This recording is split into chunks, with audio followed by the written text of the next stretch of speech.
দক্ষিণ এশিয়ার রাজনৈতিক এবং বাণিজ্যিক মানচিত্র ক্রমশ বদলে যাচ্ছে। দীর্ঘ ১৭ বছর ধরে যেখানে ভারতের একক প্রভাব বিরাজ করত, এখন বাংলাদেশে ঘটে চলা কিছু নতুন সিদ্ধান্ত দিল্লিতে উদ্বেগের সুর তুলেছে।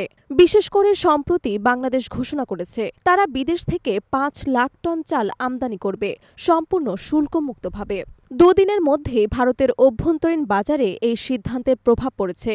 স্বর্ণা চালের দাম প্রতি কেজি ৩৪ থেকে ৩৯ রুপিতে, মিনিক চাল ৪৯ থেকে ৫৫ রুপিতে উঠে গেছে। রত্না চাল এবং সোনামাসুরির দামও উল্লেখযোগ্যভাবে বৃদ্ধি পেয়েছে। বাজারে দ্রুত রপ্তানি প্রস্তুতির ফলে সাময়িক ভারসাম্যহীনতা তৈরি হয়েছে। বিশেষ করে পশ্চিমবঙ্গের পেট্রাপোল সীমান্তে ট্রাকের দীর্ঘ লাইন চোখে পড়েছে। কিন্তু বাণিজ্যিক প্রভাবের বাইরে সামাজিক এবং সাংস্কৃতিক প্রভাবও লক্ষ্য করা গেছে। গত বছরের আগস্টে বাংলাদেশের রাজনৈতিক পরিবর্তনের পর কলকাতায় শুরু হয়েছে একের পর এক সীমিত ভিসা এবং নিষেধাজ্ঞা। এর ফলে বহু বাংলাদেশি রোগী উন্নত চিকিৎসার জন্য আসতে পারছেন না। হোটেল, রেস্তোরাঁ এবং কি ছোট ব্যবসায়িক প্রতিষ্ঠানগুলো প্রভাবিত হয়েছে। ফলে কলকাতার free school street, new market এবং পার্ক স্ট্রিটের একসময়কার প্রাণচঞ্চল পরিবেশ আজ নীরব এবং ফাঁকা।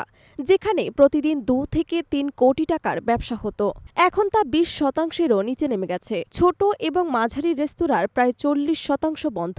যারা টিকে আছেন তারা মারাত্মক লোকসানের মুখে।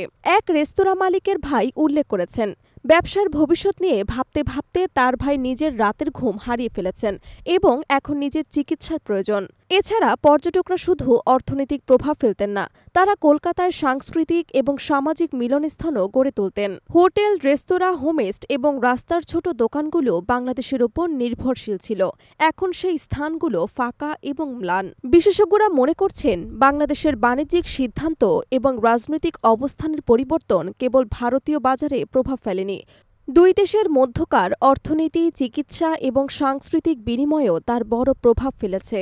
কলকাতার এই মিনি বাংলাদেশ আজ অর্থনীতি এবং সামাজিক শূন্যতার মুখোমুখি।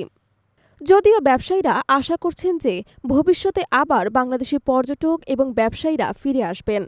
বর্তমানে এই আশার আলো দূর-দূরান্তে। এখন পরিস্থিতি অনিশ্চিত, আর কলকাতার ব্যবসায়িক এবং সামাজিক জীবন ধীরে ধীরে নতুন সমীকরণ খুঁজছে।